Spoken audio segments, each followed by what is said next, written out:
આપણે ગયા વખતે જીવનમાં શીખતા શીખવાનું મહત્વ ઉપર વાતો કરતા હતા. તો એની અંદર જે ચર્ચા થઈ હતી એને જ આપણે અત્યારે આ સેશનમાં આગળ ધપાવી. એકની એક વસ્તુ વારંવાર કરતા રહીને દરેક વખતે જુદા પરિણામની આશા કેવળ મૂર્ખ લોકો રાખી શકે છે, એવી એક વાત આમાં થઈ હતી. પછી પ્રયત્ન કરવામાં નિષ્ફળ જવા કરતા પ્રયત્ન કરી નિષ્ફળ જવું વધુ સારું છે. એટલે બે બાબતો અલગ અલગ રીતે અહીંયા કહી છે. તો એને પણ આપણે ગયા વખતે ચર્ચામાં લઈને સમજ્યા હતા. એટલે 5 પ્રકરણની આત્મકથા પણ આપણે વાંચી હતી અને એને આપણે ફરીવાર રિપીટ કરી શકીએ. હું રસ્તા ઉપર ચાલુ છું, ફૂટપાથ પર ઊંડો ખાડો છે, હું અંદર પડી જાઉં છું, હું ખોવાઈ જાઉં છું, અસહાય છું, આમાં મારો દોષ નહોતો, બહાર નીકળતા જાણે જમાનો વીતી જાય છે. હું ફરી એ જ રસ્તા પર ચાલુ છું, ફૂટપાથ પર ઊંડો ખાડો છે, તે મને દેખાતો નથી, તેવો હું ડોળ કરું છું અને ફરી અંદર પડું છું. હું માની નથી શકતો કે ફરી હું એ જ ખાડામાં પડી ગયો, પણ એમાં મારો દોષ નથી. હું ફરી એ જ રસ્તા પર ચાલુ છું, ફૂટપાથ પર ઊંડો ખાડો છે, મને દેખાય છે કે ખાડો છે, છતાં હું અંદર પડી જાઉં છું. આજે તો મારી આંખો ખુલી છે, મને ખબર છે કે હું ક્યાં છું, આમાં મારો જ દોષ છે, તો હું તરત બહાર નીકળી જાઉં છું. હું ફરી એ જ રસ્તા પર ચાલુ છું, ફૂટપાથ પર ઊંડો ખાડો છે, મને દેખાય છે કે ખાડો છે, હું તેની ફરતે જઈ તેને વટાવી જાઉં છું, હું બીજા રસ્તા પર ચાલુ છું. બરાબર.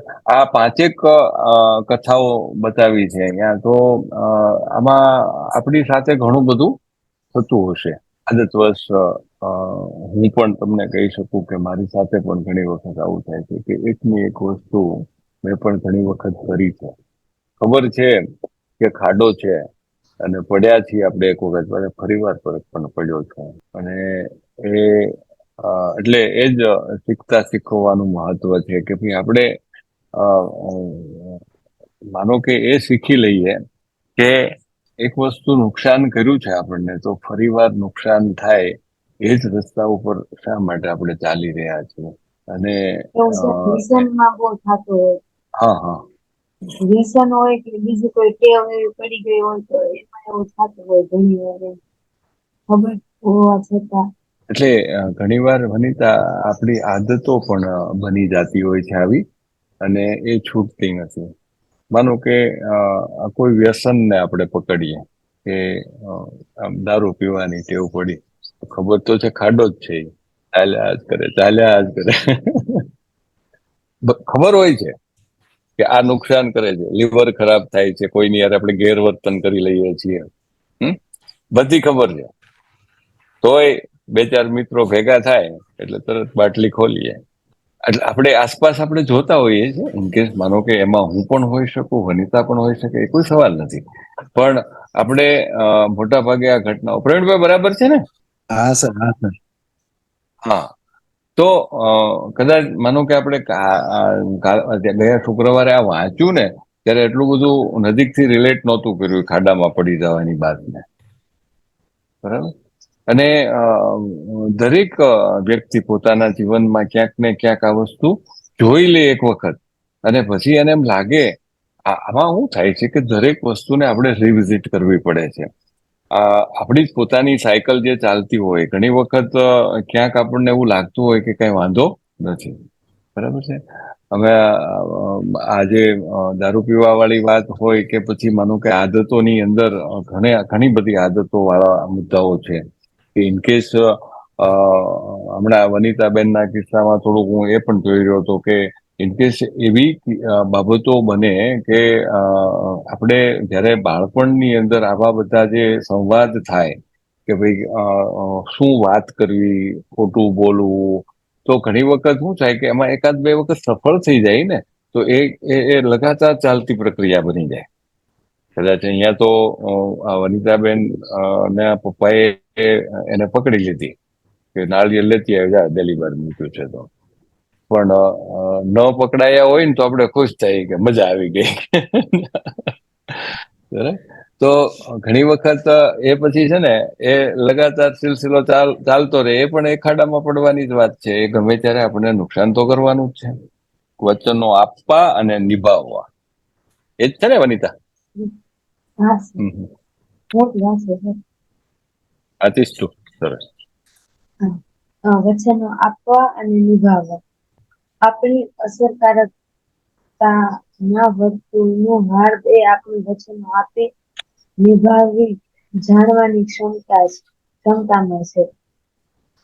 આપણે પોતાની સામે જે નિશ્ચય કરીએ અને બીજાઓને પણ જે વચનો આપીએ તેની સાથે આપણી સંપૂર્ણ એકસૂત્રતા હોય તે આપણી પ્રતિભાવતા અથવા સ્વનિર્મિત કર્મતા ચરિતાર્થ થઈ છે તેનું સ્પષ્ટ લક્ષણ છે. એટલું જ નહીં પણ તે આપણા વિકાસની પણ નિશાની છે. સભાનતા અને અંતરાત્માની કુદરતી બક્ષિસો દ્વારા આપણી મર્યાદાઓ સુધારાઓ માટેના ક્ષેત્રો આપણી પ્રતિભાઓ અને જ્યાં પરિવર્તન આણવાની જરૂર છે જેમને આપણા જીવનમાંથી તદ્દન નિવારવાની આવશ્યકતા છે તેવી આપણી આદતોથી આપણે સભાન થઈ શકીએ છીએ. પછી જેમ જેમ આપણે આપણી કલ્પના શક્તિ અને સ્વતંત્ર ઈચ્છા શક્તિના ઉપયોગથી આપણે આ સભાનતાની ભૂમિ પર પગલા પાડતા જઈએ છીએ. આપણી સમક્ષ ધ્યેય મૂકીએ છીએ, વચનબદ્ધ થઈએ છીએ અને તેના પ્રત્યે સચ્ચાઈપૂર્વકનો સંબંધ રાખી જીવીએ છીએ. ત્યારે આપણે ચરિત્રની શક્તિનું ઘડતર કરીએ છીએ. આપણું હોવાપણું જ આપણા જીવનમાં વધુ ને વધુ હકારાત્મક બાબતોને શક્ય બનાવે છે. આ જ તબક્કે બે બાબતો આપણે આપણા જીવનના સંપૂર્ણ નિયંત્રણમાં મૂકે છે. એક તો આપણે વચન આપી તેને નિભાવીએ અથવા કોઈ ધ્યેય નિશ્ચિત કરી તેને પ્રાપ્ત કરવા કાર્યશીલ થઈ જઈએ. જેમ જેમ આપણે આવા નાના વચનો આપી નિભાવવા માંડીએ તેમ આપણે વધતી આંતરિક એકસૂત્રતાનો અહેસાસ આપણને થવા માંડે છે.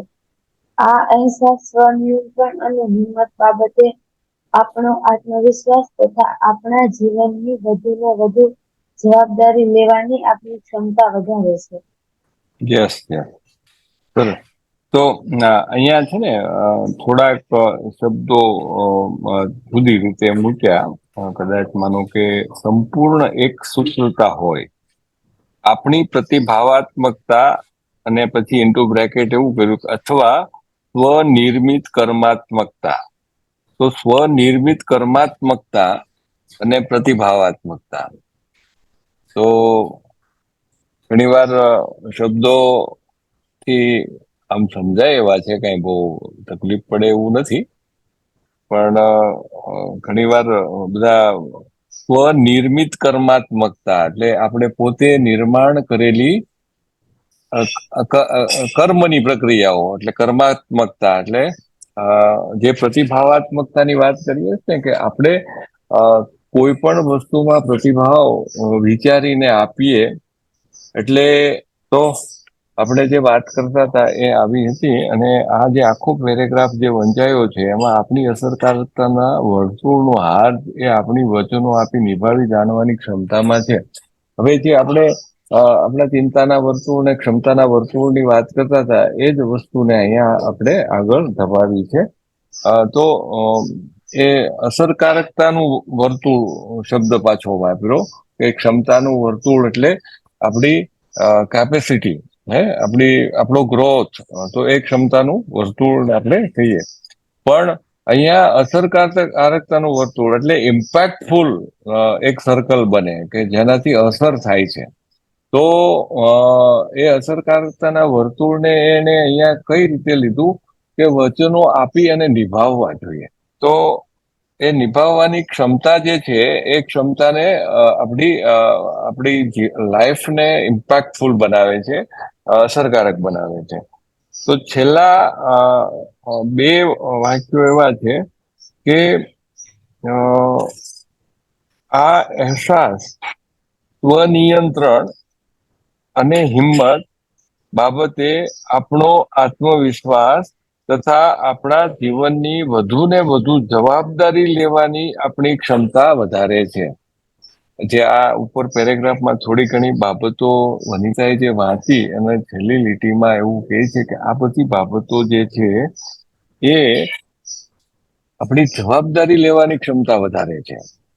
આપણે ઘણી વખત હમણાં પ્રવીણભાઈ ને મેં બેઠા હતા પરમ દિવસે, તો એ જ વાત થતી હતી કે એક તો જવાબદારી છે એટલે, અને એક જવાબદેહિતા છે,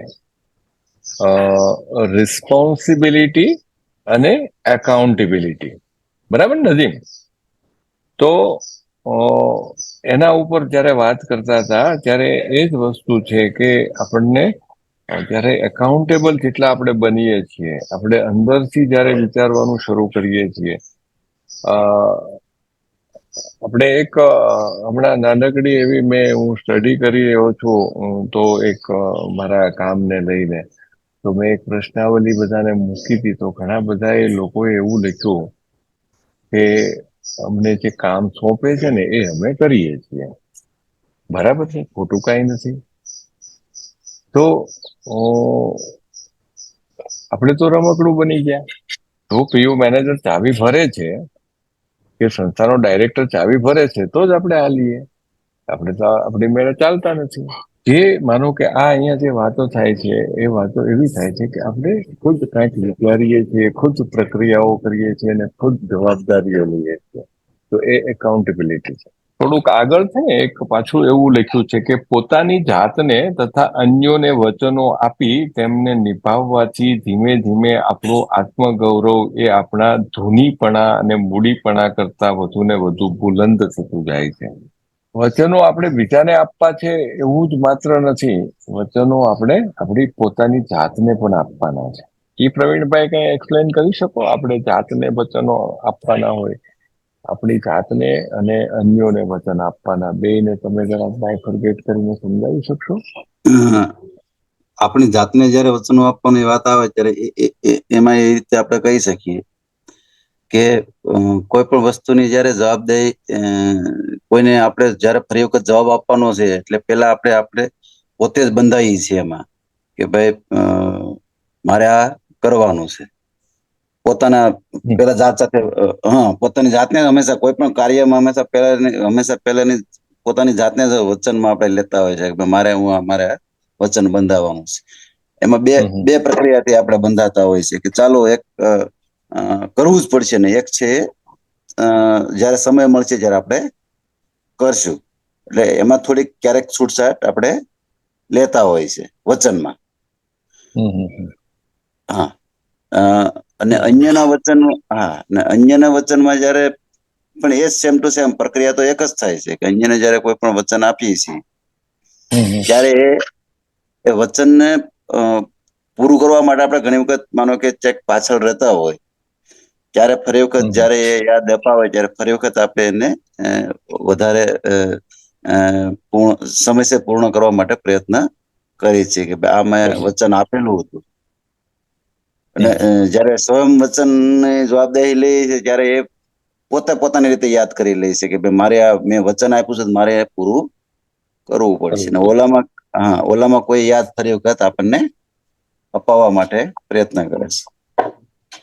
બરાબર. ઓકે, બીજા કોઈ મિત્રો? એમ તો વાંધો નહીં, અવંતિકાબેન તમે બોલી લ્યો. એટલે આમ રોજબરોજની નાની નાની ક્રિયાઓમાં જોઈએ ને તો આજની જ વાત કરીએ તો રાતે આપણે મેસેજ જોયો હશે કે લર્નિંગ સેશનમાં જોડાવું, એટલે મને એવું વચન આપ્યું કે મારે સવારે આજ તો ઉઠી જવાનું, રોજ ભલે મોડું, તો એક નાનું વચન થયું. પછી મેં કદાચ માનો કે તમને એમ કીધું હોત ગઈકાલે, હા મેં વનિતાબેનને જ મેસેજ કર્યો કે ઓકે હું જોડાઈશ, તો મેં એને આપેલું વચન છે. તો આજે બે ફૂલફિલ થયું, ભલે 5-10 મિનિટ મોડું થયું પણ એ પાળી શકી. જો ન પાડ્યું હોત ને તો સાંજ સુધી ને આવતા શુક્રવાર સુધી મનમાં એમ રહેત કે હું પાળી ન શકી, હું જોડાઈ ન શકી.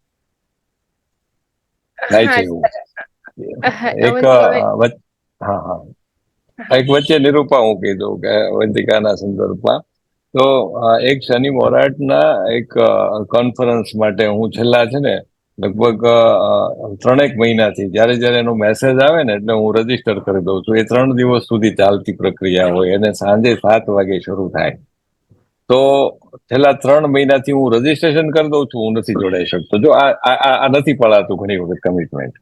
કાલે ઘરે આવ્યો ને જયારે મને ખબર પડી કે 2 મેલ આવી ગયેલા હતા કે ભાઈ 15 મિનિટ બાકી છે, પછી 5 મિનિટ બાકી છે, એવા 2 મેલ હતા જોડાવા માટે. પણ એ મેલ મેં જોયા ક્યારે? મારે 7 વાગે જોડાવાનું હતું, એ મેં મેલ જોયા રાત્રે 9 વાગે. શું થાય? આમ તો બધા તમે ચર્ચા કરી રહ્યા હતા, મેં સાંભળ્યું કે સુખ દુઃખની ઘટનાઓથી બધા વાતો કરતા હતા. તો મારી બહુ ઈચ્છા હતી કે હું આ વીકની મારી સુખ દુઃખની ઘટના કહું એમ. તો આમ તો શું હોય કે ઘણી વાર જવાબદારીઓ વધારે હોય એના હિસાબે કદાચ દુઃખી થવાનું તો બહુ આવતું નથી.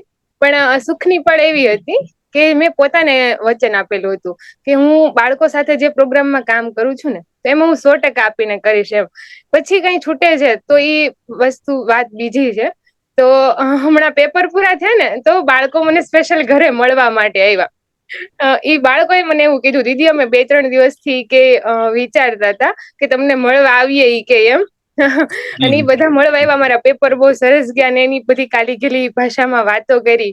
તો ઈ બહુ સુખની ઘટના હતી મારા માટે કે આપણે જ્યાં કામ કર્યું છે ને તો ત્યાંથી આપણા એફર્ટ એવા રહ્યા છે કે ત્યાંથી હજી આપણને કઈક મળે છે. તો એ એક આમ કેવાય ને એનર્જી ડ્રિંક જેવી વાત છે.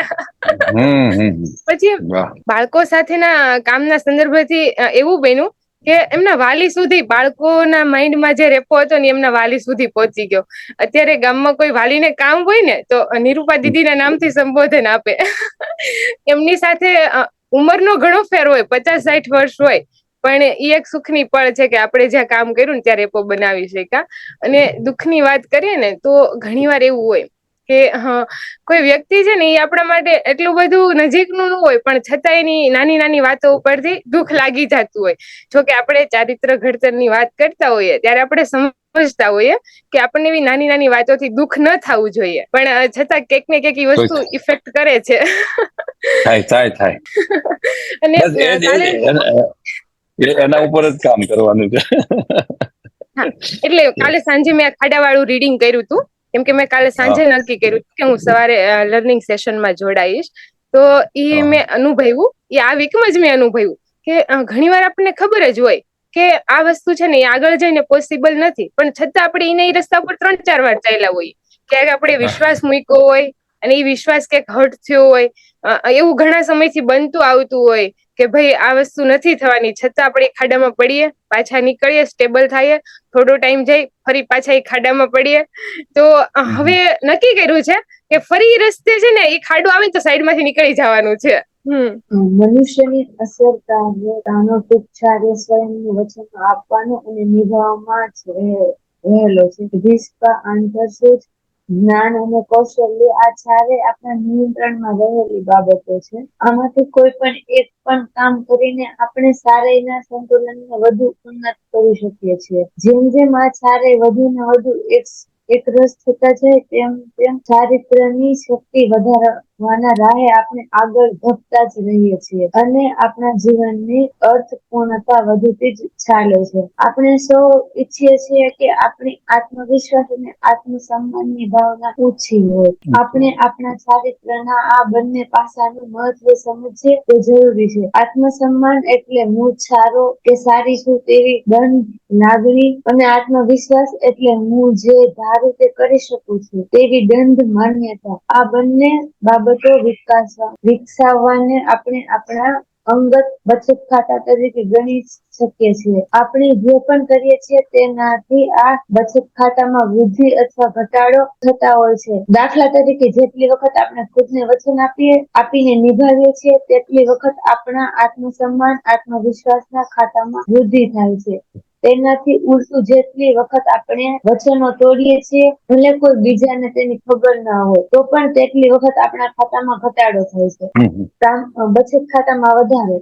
પ્રામાણિક વાણી અને વર્તન તો એના ઉલટું છે કે અપ્રામાણિકતા અને છેતરપિંડી ઘટાડો થાય ત્યારે. પછી બચત ખાતામાં વધારે તો ખુદને યોગ્ય વચનો આપવા અને પેલામાં ઉલટું છે, રક્ષણાત્મક રીતે પડકારોથી દૂર ભાગવું. દૂર રહેવું.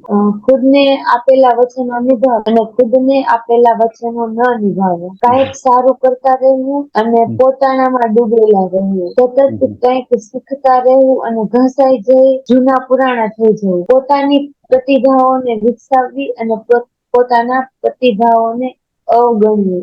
આમાં પણ સરસ એક વસ્તુ આપણે જોઈ કે ભાઈ હું સારી છું એવી દ્રઢ લાગણી અને હું ધારું તે કરી શકું એવો આત્મવિશ્વાસ, આ બે વસ્તુ આપણે આપણી જાતને વચનો આપીએ અને એ નિભાવીએ અને એની અંદર આપણે આગળ વધી શકીએ તો એ શીખવાની એક પ્રક્રિયા થાય અને વધારો અને ઘટાડો બચત ખાતામાં થઈ રહ્યો છે એના ઉપર પણ આપણે વાંચવું. ત્યારે આપણી સાથેનો સંબંધ આવી જાગૃતિ વાળો અને સાવધાની ભર્યો હોય છે, ત્યારે આપણે એક એવા સ્વના સર્જન માટેની બુનિયાદ તૈયાર કરીએ છીએ જે જાહેર જીવનની સફળતા માટેનો બધો ભાર વહન કરી શકે. જો આપણે આપણા આ બચત ખાતાને ધ્યાનપૂર્વક ન વિકસાવીએ તો આપણી ગમે તેટલી ઈચ્છા કે શુભ ઇરાદાઓ હોવા છતાં ખરેખર પડકારો આવે, બાહ્ય દુનિયા અને સંબંધોમાં સંઘર્ષો અને ઊંડી સમસ્યાઓ આવે ત્યારે આપણે ખૂબ ખરાબ રીતે ફસાઈ જઈએ છીએ. ટૂંકમાં કહીએ તો વચનો આપવા અને નિભાવવાને દરેક મનુષ્યના ચારિત્ર્ય અને પ્રતિભાવાત્મકતાનો મૂળ આધાર છે. આપણા આત્મવિશ્વાસ, આત્મસન્માન અને આત્મગૌરવનું રહસ્ય પણ આમાં જ છુપાયેલું છે. યાદ રહે, આ રહસ્યના બે હિસ્સા છે, વચનો આપવા અને પછી નિભાવવા. તેઓ તેમના વચનોની કિંમત ઊંચી આંકે છે, તેઓ પોતાને અને તેમના યોગદાનને ખૂબ મહત્વના ગણે છે અને તેઓ સતત શીખે છે. તેઓ વચનો પણ ઉત્તરોત્તર વધુ ઊંચી કક્ષાના આપી શકે છે અને એમને નિભાવી શકે પણ છે. સ્વાભાવિક રીતે તેઓનો આત્મવિશ્વાસ પણ આવા જ સમપ્રમાણ ઉત્તરોત્તર વધતો રહે. જેઓ પોતાના વચનોને ગંભીરતાથી નથી લેતા અને વારંવાર તોડે છે, તેઓ વચનો આપવાની શક્તિ ખોઈ બેસે છે. ત્યાર પછી તેઓ સંરક્ષણાત્મક અને કાયર બનતા જે વચનો આપતા જ ડરે છે. તેમના આત્મવિશ્વાસ અને આત્મસન્માન પણ પછી તળિયા તરફ ગતિ કરે તેમાં નવાય નહીં. જો આપણે સાચા અર્થમાં સાધક બનવા માંગતા હોઈએ તો ખરેખર જીવનને ઉન્નત રીતે જીવવા માંગતા હોઈએ તો આપણે વચનો આપવા અને નિભાવવાને અત્યંત ગંભીરતાથી લેવા જોઈએ. વચનોનું પાલન કરવા આપણે દિલો દિમાગ નીચોવવા રહેશે અને એ યાદ રાખવું જોઈએ કે આ વિશ્વમાં દરેક બાબતનું ખૂબ મૂલ્ય ચૂકવવું પડે છે. વિચારવું સહેલું છે, આચરણ અઘરું છે, પરંતુ સૌથી વધુ અઘરો વિચાર પ્રમાણેનો આચાર છે. બહુ સરસ રીતે અહીંયા આપણે લખ્યું છે કે આ વિશ્વમાં દરેક બાબતોનું મૂલ્ય ચૂકવવું પડે છે. આ એક વસ્તુ યાદ રાખવી પડે છે. બીજું, માનો કે દરેક લોકો આપણે જે હમણાં ચર્ચા કરી એમ વચનો આપે અને નિભાવે છે અને ઘણી વખત નથી નિભાવતા. જેમ મેં મારું ઉદાહરણ આપ્યું કે ભાઈ મને ઈચ્છા થઈ કે ભાઈ આ એક કોઈ સેમિનાર છે, કાર્યશાળા છે, મારા માટે મને લાગે કે ઉપયોગી છે એટલે હું એનું રજીસ્ટ્રેશન કરું છું, પણ પછી કામની વ્યસ્તતાની અંદર આપણે ગૂંચવાયેલા હોઈએ ને પછી એ સમયે ભૂલાઈ જાય. આપણી જાતને આપેલું વચન પાળી શકાતું નથી. એટલે ઘણી વખત ઈરાદાપૂર્વક પાળતા નથી, ઘણી વખત કોઈ બીજા કારણો હોઈ શકે એના હિસાબે પડાતું નથી. તો વારંવાર જો આવું થાય છે તો એવા વચન મારી જાતને ન આપ. એવું સામાન્ય રીતે હું માનો કે આજે આજના સેશનથી જ મને 2-3 ઘટનાઓ મને પણ અહેસાસ થઈ કે ભાઈ ઘણી વખત કહું છું કે ભાઈ આમ કરીશ પણ નથી થતું અને તો પછી એના માટે શું કરું?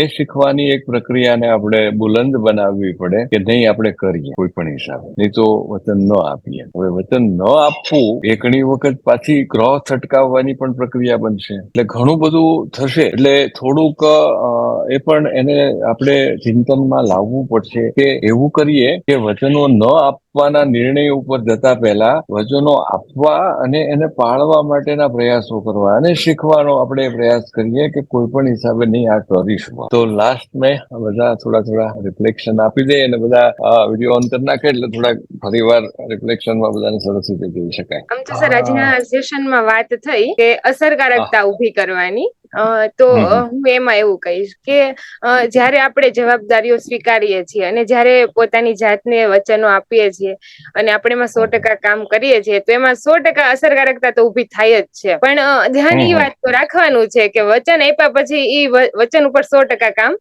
થાય.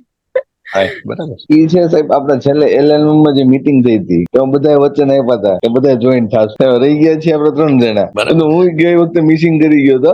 આજ વખતે તો એક નિર્ણય કર્યો હતો નહીં બધું મીટિંગમાં જોઈન થઈ જ જવું છે. વચનો પાળવાનો આ પ્રયાસ છે. એટલે આપણી સામે લાઈવ જ છે એમ. પ્રવીણભાઈ? હા સર, હવે LLA માં તો લગભગ છેલ્લા 3-4 ક્લાસમાં તો હું નતો જોડાનો. પછી પાછો રાત્રે મેસેજ આવ્યા, માનો કે વનિતાબેન મેસેજ મૂકતા હોય છે, પણ પછી આપણે એમ જઈ કે હાલો એમાં વચનમાં બંધાવવું નથી, એવું થાય નથી. શરૂઆત. પછી માનો કે પાછો તમારો મેસેજ આવ્યો એટલે એમ ગમે તેમ કરીને વચન તો પૂરું કરવું જ પડશે, બરોબર. એટલે એક આ એક પ્રક્રિયામાં ફેરફાર થઈ જાય. ઓલામાં માનો કે હાલો એ વનિતાબેન ને આપણે એમ કહીએ કે ભાઈ વાંધો નહીં, એ હસી લે છે. અમે કીધું સાહેબ ને મેસેજ આવ્યો એટલે ગમે તેમ કરીને આ જોઈનિંગ થઈ જાય. એટલે આવી રીતે થતું હોય છે. સર, હું એક થોડુંક શેરિંગ કરી દઉં. આપણી પાસે આમ તો સમય નથી, પણ અત્યાર સુધીનો મારો અનુભવ કહું તો આમ તો મારે ટર્નિંગ પોઈન્ટ તો SCC ચાલુ થયો હતો. તો વચનો અત્યાર સુધી જે આપ્યા છે ને એ બધા વચનો ઉપર 100% કામ કરી અને પૂર્ણ કર્યા છે. પણ એક વચન એવું છે કે મેં મારી જાતને આપ્યું હતું અને એની ઉપર હજી મારાથી કામ નથી થયું. તો એનો વસવસો મને હજી છે. મારે જીકેઆડીમાં કાર્યશાળા કરવી હતી, પણ એ હજી શક્ય બન્યું નથી. એટલે હજી ઘણી વાર ઘરેથી નીકળું ને ત્યારે ઈ એક વચન મગજમાં હોય જ છે કે મારાથી આ એક રહી ગયું એમ. યાદ છે એટલે થશે. એટલે સર એવું થતું હોય કે રોજ રોજ આપણે નાના નાના કેટલા વચનો નક્કી કરતા હોઈએ, ભલે ને કામકાજો નક્કી કર્યા, પણ આમ જડજડિત રીતે નક્કી કરીએ તો એ વચન જ કહી શકાય એમ. જેમ કે ઉઠવાની પ્રક્રિયા હોય, કે અમુક એટલા ન્યૂઝપેપરના પેજ વાંચવાની પ્રક્રિયા હોય, કે કઈ પણ હોય, કઈક શીખવાની પ્રક્રિયા હોય, તેવા નાના નાના વચનો આપતા હોય. ક્યારેક ન પાડી શકાય તો બીજા દિવસે, ત્રીજા દિવસે એમ ટ્રાય કરતા રહેવાનું. યસ, શીખતા રહેવું. બરાબર, સરસ. વનિતા ડાકી. શરૂઆતમાં હું અહીંયા આવી SSK માં, ત્યારે તમે જે મને શોર્ટ એનાલિસિસ કરાવ્યું હતું ને પછી જે તમે એની આગળની જે વિગતો ભરાવી હતી એમાં મેં લખ્યું હતું કે હું દરરોજ સવારે 8:30-9 વાગે હું રોપા છે એમાં હું પાણી નાખી. પણ એ થોડા ટાઈમ સુધી હું ડેઈલી એવું કરતી, પણ પાછું વચમાં હું ભૂલી ગઈ અને હું ન જાતી એમાં પાણી નાખવા. પણ હવે પાછું થોડા દિવસથી ડેઈલી રૂટીન હું મંજુબેન ને કહું કે મંજુબેન તમે એમાં પાણી ન નાખતા, હું આવીને નાખી દઈ. એટલે પાછું એ ડેઈલી નું થઈ ગયું. એટલે ચુકાઈ ગયું, વળી પાછું શરૂ કર્યું. આપણે જાતને નાના નાના વચનો આપીને બચત ખાતામાં સતત વધારો કરતા રહીએ. તો એ ટેક અવે માં લે છો તું કે બચત ખાતામાં વધારો કરી કેટલો કરી? યસ, નદીમભાઈ લાસ્ટ. હા સર, મારે સર ક્વેશ્ચન હે કે મેં સર જે બુક્સ વાંચી અથવા મારી પાસે જેટલું નોલેજ એ પ્રમાણે સર હું એટલું કહ્યું કે મને સર હજી નથી સમજાતું કે આપણે વચન શું કામ લેવા જોઈએ. કારણ કે સર હું કઈ રીતના મારું ફ્યુચર આ પ્રિડિક્શન કરી શકું કે હું આવું કરી શકીશ, કારણ કે ભવિષ્યમાં શું સિચ્યુએશન હશે હું કઈ રીતના નક્કી કરી શકું. અને આપણે આની પેલા કંઈક તમે ખુશીની વાતો, દુઃખની વાતો તમે વાતો કરતા હતા. તો સર મેં ટૂંકમાં હું સર પોતે આ કોન્શિયસનેસમાં માનું છું. એટલે જો કોઈ માણસ સભાનતામાં હોય તો એના માટે પાસ્ટ કે ફ્યુચર કઈ રીતના ડિસાઈડ કરી શકે કે ખુશ રહે કે દુઃખી રહે? સર, હું થોડું એડ કરી શકું આ વાત ઉપર? ભવિષ્ય છે ને નજીમભાઈ, એવું છે મારું જીવન એ મારી પસંદગી છે. આજે હું જે પસંદ કરું છું ને એ મારું આવતીકાલનું ભવિષ્ય હશે. કયા ફિલ્ડમાં કામ કરવું છે ને એ ભવિષ્ય નથી, પણ હું આવતીકાલે કેવો માણસ હશું ને એ મારું ભવિષ્ય છે. મારી પાસે સમય સાથે સારા સંબંધો હશે, મારામાં પ્રામાણિકતા હશે, મારામાં આત્મવિશ્વાસ હશે, તો હું જે ફિલ્ડમાં જઈશ એ ફિલ્ડમાં 100% કામ કરીશ, એટલી મને ખબર છે. બરાબર, એટલે આવતીકાલનું ભવિષ્ય છે ને એ આપણી આજના વિચારો અને આપણી આજની પસંદગી છે. બસ. એટલે તમે એમ કે માંગો છો ને કે આપણે ટૂંકમાં મારામાં કેટલું આ ડેડિકેશન છે અથવા હું કેટલું હાર્ડવર્ક કરું છું એની પછી મારું ફ્યુચર ડિસાઈડ થાય છે, પણ એનું પ્રિડિક્શન તો ન જ કરી શકું ને કે હું વચન આપું છું કે હું આવું કરી શકીશ. હું એવું કહીશ મારી સમજણ માટે ને મારા માટે કે હું કઈ નક્કી કરું છું કે મારે આવી વ્યક્તિ બનવું છે, મારે આવો પરિવાર મારો બનાવવો છે, અથવા મારે આવા માણસ બનવું છે, અથવા તો હું એવું વિચારું કે મારે બધાની સાથે બહુ સારા સંબંધો હોય તો મને એનાથી સેટિસ્ફેક્શન મળતું હોય. હાર્ડવર્ક નું મેટર નથી કરતી. ઘણી વાર છે ને મજૂર લોકો સવારના 7 વાગ્યાથી રાતના 9 વાગ્યા સુધી કામ કરતા હોય, અને પછી પોતાનો થાક ભૂલાવા પીને સુઈ પણ જતા હોય. તો એનું ભવિષ્ય શું હશે એ ખબર નથી. પણ આપણે છે ને વર્તમાનમાં જીવીએ કે આ મારું વર્તમાન છે અને હું એમાં એવા નિર્ણયો લઈશ કે મને ભવિષ્યમાં દુઃખી નહીં કરી શકે. હા, એટલે હું પણ ઈ જ કહું છું, પણ તોય હું વચન કઈ રીતના આપી શકું પોતાને? જો ટ્રાય કરજો કે કોઈ નાનકડું એવું વચન તમે તમારી જાતને આપો કે હું મારી જાત છે ને એ મારા પરિવાર માટે જીવીશ, કે એમના બધા જે નિર્ણયો છે ને એને હું માન આપીશ. હું મારું જીવન તો મારી સાથે જીવીશ જ, પણ એમના માટે પણ જીવીશ એવું મારી જાતને નિયમ લઉં છું. અને પછી એમાં તમે જીવવાની શરૂઆત કરો. તમને છે ને તમારું વચન જે આપેલું હોય છે ને એને એમાં તમે 100% લગાવશો ને અને એવી રીતે જીવશો ને તો મને લાગે છે કે તમને સમજાઈ જશે કે તમે તમારી જાતને કઈ રીતે વચન આપી શકો એમ. પણ મારામાં જેમ કે હું અત્યારે રાઈટ અન્ડરસ્ટેન્ડિંગ ઉપર કામ કરતો હોઉં અથવા તો હું કોન્શિયસનેસ ઉપર કામ કરતો હોઉં, તો પછી મને એટલી ખબર છે કે મારે શું હાર્ડવર્ક કરવાની જરૂર છે, અથવા તો હું શું કરું છું, અથવા તો હું શું કરી શકીશ. તો પછી હવે જેમ કે હું ફ્યુચરની જે મારી કન્ડિશન હશે હું એની પર કોઈ પ્રિડિક્શન તો ન જ કરી શકું ને કે હું ફ્યુચરમાં મારી આવી કન્ડિશન હશે જ, અથવા તો હું કરી શકી. મેં છે ને જીકેડીમાં અને એમ ઘણી જગ્યાએ લાઈફ કેમ્પ કરેલા છે અને અમારે ત્યાં છે ને એક કલ્પના શક્તિ વાળો પાર્ટ આવે કે તમારે છે ને કલ્પના કરવાની છે કે જયારે હું નથી ને ત્યારે પણ લોકો મને એટલા યાદ કરશે. તો એમ તમે તમારા ફ્યુચરને કલ્પના કરો અને તમે જે તમારું ફ્યુચર વિચારો છો એના માટે તમે સ્ટેન્ડ લો અને તમે એના માટે કયા રસ્તાઓ નક્કી કરશો, એના માટે તમારું વર્ક શું રહેશે, એવું બધું તમે નક્કી કરો ને તો તમે તમારું ફ્યુચર જે વિચારો ને એ બનાવી શકો. એ 100% છે, પણ તમારે એના માટે સાચી રાહ છે ને એ જોવી પડે. અને તમે તો બહુ લકી છો, તમે હમણાં કીધું ને કે હું રાઈટ ઉપર કામ કરું છું, બરાબર? તો ઓલરેડી તમને ખબર પડી ગઈ છે કે તમારે આમાં ભવિષ્ય બનાવવું. ઘણીવાર તો માણસ મહેનત અથાગ પ્રયત્નો કરતો હોય, મહેનતની કોઈ કમી ન હોય, પણ ઘણીવાર એને ખબર નથી હોતી કે મારે કરવાનું શું છે ભવિષ્યમાં. તો તમે તો ખબર છે કે તમારે ભવિષ્યમાં આ કરવું છે, તો તમે એના માટે થોડુંક પ્લાનિંગ કરો કે તમારે એના માટે કયા કયા સ્ટેન્ડ લેવાની જરૂર છે. સોરી, જો મારા માટે નોલેજ અથવા તો હું અત્યારે જેમ કે મેં ઘણા સમય પહેલા એશિયન્ટ ગ્રીક ફિલોસોફીનું મેં રીડિંગ કર્યું હતું. તો પછી એમાં એવું માને છે લોકો કે કલ્પના શક્તિ એટલે તમે જે કહો છો કલ્પના, તો કલ્પના એ તો એક અનકોન્શિયસ વસ્તુ છે ને કે હું કાલ્પનિક રીતે તો પછી જેમ કે મેં ઘણી રિલિજિયસ બુક વાંચી છે, બીજી ફિલોસોફિકલ અથવા હ્યુમન સાયકોલોજીકલ, બધામાં એક વસ્તુ કોમન છે, એ બધા કોન્શિયસ રહેવાની વાતો કરે છે. તો કલ્પનામાં રહેવું એ તો એક અનકોન્શિયસ વસ્તુ થઈ ને, એ તમે કેવી રીતના કે કોન્શિયસ વસ્તુ છે? ઘણીવાર છે ને આપણી કલ્પના બહુ સારી હોય છે નજીમભાઈ, પણ ઘણીવાર ત્યાં સુધી આપણું અચીવમેન્ટ ન પહોંચે ને તો એનું દુઃખ ના હોય, પણ આપણે કલ્પના શક્તિ સુધી પહોંચવા માટે જે રસ્તાઓ ઉપર જીવ્યા ને એની ખુશી આપણા માટે અનેરી હોય. જેમ કદાચ મને એવું લાગે છે ને, જેમ કે માનો કે મારામાં જે કંઈ પડ્યું છે એને ધ્યાનમાં રાખીને હું મારી જાતને ભવિષ્યની અંદર હું જોઈ રહ્યો છું. એ મારી વાત થઈ. બીજી વાત એ છે કે હું જ્યાં કામ કરી રહ્યો છું, જે લોકો મારી સાથે જોડાયેલા છે એ લોકોને હું કેવા જોઈ રહ્યો છું. હું જો એને નેગેટિવ દ્રષ્ટિકોણથી જોઈ રહ્યો છું તો એવા થશે, અને જો હું પોઝિટિવ દ્રષ્ટિકોણથી જોઈ રહ્યો છું તો એવા થશે. હવે આપણે માણસને જેવા જોઈ રહ્યા છીએ એવા એ બની શકે છે ત્યાં સુધીની આ પ્રક્રિયાઓ. આજે માનો કે આ ઓર્ગેનાઇઝેશનની શરૂઆત કરી ત્યારથી માનો કે આજે 43 વર્ષની યાત્રામાં હું જોઈ શક્યો છું નજીમભાઈ, પુસ્તકો છે, માન્યતાઓ છે. આપણે જે પ્રેક્ટિસ કરી રહ્યા છીએ એ પ્રેક્ટિસ છે ને એ સૌથી મોટું સત્ય છે. આનાથી બીજું કોઈ સત્ય નથી. તર્ક ઘણા બધા કરી શકીએ આપણે, દલીલો ઘણી બધી કરી શકીએ, પણ આપણું જીવન છે જે આપણે જીવી રહ્યા છીએ એનાથી બીજી કોઈ વાસ્તવિકતા નથી. વચનો આપવાની જે વાત છે એ એવી છે કે મારે માનો કે મારી જાત માટે મારી જાતને હું વચન આપી રહ્યો છું તો મારે એ પાળવા જોઈએ.